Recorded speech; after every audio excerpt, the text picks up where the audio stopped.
Arjun sir. So మీరు పెట్టొచ్చు.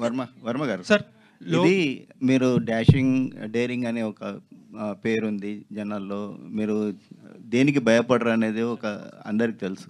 కానీ కొలికపూడి శ్రీనివాసరావు మీద కేసు ఫైల్ చేయాల్సినంత భయపడాల్సిన అవసరం ఏమి సార్? ఇప్పుడు కేసు అనేది భయంతో చేయరండి. ఎప్పుడు ఎవరైతే అలా చేశారో ఎనీబడి వుడ్ డస్ అది సబ్జూడిస్ కాబట్టి నేను దాని గురించి మాట్లాడను. To bring that to the notice of the people ఎలా జరుగుతుంది ఒక సొసైటీలో. అలా మీరు బ్లాటెంట్ థ్రెట్స్ ఆఫ్ అసాసినేషన్ అనేది ఇచ్చినప్పుడు దాన్ని క్వైట్గా తీసుకుంటే that will become a norm in the society. అది పాయింట్అవుట్ చేయడానికి చేసింది. అది భయపడితే ఎందుకు పెడతారు కేసు? ఎవరైనా భయపడితే దాక్కుండరు. జనరల్గా అందరూ ఏదో అనుకుంటారు కదా, చంపేస్తాం, అంత మాత్రం చంపేస్తారా?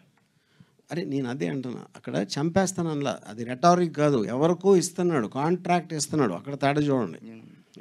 వర్మ గారు అంటే ఇటీవలనే ఆ సినిమా రిలీజ్ చేస్తే మాత్రం మిమ్మల్ని మీ పైన అటాక్ చేస్తామని కూడా మీ ఆఫీస్ కాడికి వచ్చి కూడా బయట బాగా హంగామా చేశారు. ఇంక ఇప్పుడు మళ్ళీ కూడా వచ్చే అవకాశం ఉంటుంది కదా, ఏం చేసుకోబోతున్నారు? చాలామంది పనిలేని ఉంటారండి, అందరికీ ఫోటో ఆపర్చునిటీ కావాలి యూట్యూబ్లో వీడియోలో పెట్టుకోవడానికి. చాలాగా నేను చేసినట్టు వాళ్ళు చేస్తారు, నేను వాళ్ళు ఒకటే. సార్ కిరణ్ కుమార్ గారు ఒక క్వశ్చన్ అండి. సార్ ఈ సినిమా వ్యూహం శపథం సినిమా చేశారు, ఈ సినిమా చేయడానికి మీకు ముఖ్య ఉద్దేశం ఏంటి సార్? కారణం దీని వెనకాల అంటే రామ్ గోపాల్ ఉన్న డేట్స్ ఉన్నాయనా, లేదు మీరు సినిమా అంటే వ్యాపారం కోసం చేశారా, లేదంటే మీకు ఏదన్నా కొంచెం ఇది ఉందా సినిమా చేయడానికి? ఈ సినిమా మాత్రం వ్యాపారం కోసం చేయలేదు, ఇది లోక కళ్యాణం కోసం చేశారు. సో ఇది ఈ తర్వాత రేపు పొద్దున్న ఈ సినిమా హిట్ అయ్యి వైసీపీ వాళ్ళకి నచ్చి వాళ్ళకి ఉపయోగపడి మీకు ఏదైనా ఎమ్మెల్యే టికెట్ చేస్తే పోటీ చేస్తారా? నేను పోటీ చేయను. నేను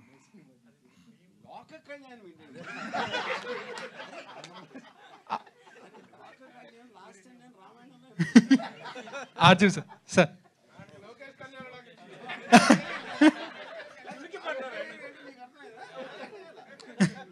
అర్జున్ సార్. సార్ నేను నమ్మిన దానికోసం నేను నమ్మిన వాళ్ళకి సార్ మీరు లోకేష్ మాత్రం ఇష్టం అని చెప్పారు. ట్రైలర్ చూస్తుంటే పవన్ కళ్యాణ్ గారు అండ్ చంద్రబాబు గారు ఇంకా ఎక్కువ ఇష్టంలా కనిపిస్తుంది. సో ఎవరు ఎక్కువ ఇష్టం అంటే ఇక్కడ పాయింట్ అండి, లోకేష్ నేను మెన్షన్ చేసింది సినిమాలో ఉన్న కంటెంట్ లేకపోతే క్యారెక్టర్ దృష్ట్యా కాదు, అది కేవలం మాకు రిలీజ్ ఫెసిలిటేషన్లో తను చేసిన హెల్ప్ గురించి ప్రస్తావించాను. What is the part of fiction and what is the part of original అంటే ఏం చెప్తారు? ఎంత ఫిక్షన్ ఉంది? ఇప్పుడు ఫిక్షన్ అనేది కొలవలేము మనకి. ఇప్పుడు ఎవ్వరికి కూడా నిజం అనేది తెలియటానికి ఆస్కారం లేదు, ఎందుకంటే మీరు లేరు కదా అక్కడ, మీరు లేరు, నేను లేను, రేపు పొద్దున్న చూసే ప్రేక్షకులు ఎవరు కూడా ఉండరు. నాకున్న సోర్సెస్లోంచి నేను తెలుసుకున్నది దానిని ఒక డాట్స్ అన్ని కనెక్ట్ చేసి నేను నమ్మిన నిజం ఉంది. నేను నమ్మిన నిజమా కాదా అంటే మీరు నమ్మిన నిజం వేరవచ్చు, అప్పుడు మీరు కూడా సినిమా తీసుకోవచ్చు.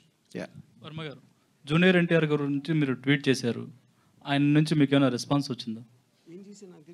31st జనవరి 31st ట్వీట్ చేశారు, సీనియర్ ఎన్టీఆర్ గారికి వారసుడు జూనియర్ ఎన్టీఆర్ఏ లోకేష్ కాదు అన్నట్టు మీరు ట్వీట్ చేశారు. ఆయన నుంచి మీకు ఏమైనా రెస్పాన్స్ వచ్చిందా? నన్ను ఎందుకు పొలిటికల్ దగ్గర లాగుతారు? అదేదో ఓడకలో చేసి ఉంటారు. సార్ లేనప్పుడు ఏం చెప్తారు? అంటే I believe junior NTR is far superior to senior NTR, దాంట్లో డౌట్ లేదు. సీనియర్ ఎస్ ఏది అది నా ఒపీనియన్. విశ్వవిఖ్యాత నట సార్వభౌమ ఎన్టీ రామారావు గారి కంటే కూడా జూనియర్ ఎన్టీఆర్ ఫార్ సుపీరియర్ అనేది మీ అభిప్రాయం? Very good. ఇది వాట్కానా? ఇది వాట్కా కాదు కదా. జూనియర్ ఎన్టీఆర్ గారితో నెక్స్ట్ ఏమైనా సినిమా చేయబోతున్నారా? లేదు, నాకు అంత కెపాసిటీ లేదు. ఇందులో కేఏపాల్ గారి క్యారెక్టర్ ఉంటుందా? అంటే ఈ ట్రైలర్లో చూపించలేదు. నో లేదు. అర్జీవ్ సార్. ఇక్కడ hello sir, I am Babita from Big TV. Sir apart from all this, మీరు ఇంతకు ముందు ఒక 20 decades ముందు మంచి సినిమాలు అంటే అంతం, శివ ఇలాంటి మంచి మంచి సినిమాలు చేశారు. అండ్ ఇప్పుడు మీరు సోషల్ మీడియాలో కూడా ట్రెండింగ్లో ఉంటారు ఏదో ఒక దాంతో. సో ఇప్పుడు సినిమాలు అన్నీ చూస్తున్నారు కదా, అండ్ ఏదైనా ఒక పర్టికులర్ మూవీ శివ కానీ అంతం కానీ ఆ సినిమాలు మీరు రీక్రియేట్ చేయాలి అని అనుకుంటే ఇప్పుడున్న హీరోస్తో ఎవరితో అయినా చేయాలనుకుంటారా? ఆ టైంలో అప్పుడున్న సబ్జెక్ట్ మ్యాటరు, ఆ టైంలో నాకున్న mind set so many factors ఉన్నాయి. ఏ సినిమాలు కూడా నేను మళ్ళీ తీయబోట్ల, అవి తీయలేనప్పుడు ఇంకెవరిని పెట్టి తీసాను మీనింగ్ లేదు. ఇప్పుడు కూడా ఛానల్స్లో ఆ మూవీస్ వస్తే చూసే వాళ్ళు ఉన్నారు, ఆ మూవీస్కి వాళ్ళు ఉండొచ్చు, కానీ నాకు ఇష్టం లేదు అలాంటి సినిమాలు. అది నేను చెప్పాను. I got the answer. Sholay తీసాం, శివ కూడా తీసాం. Yeah RGV sir. యా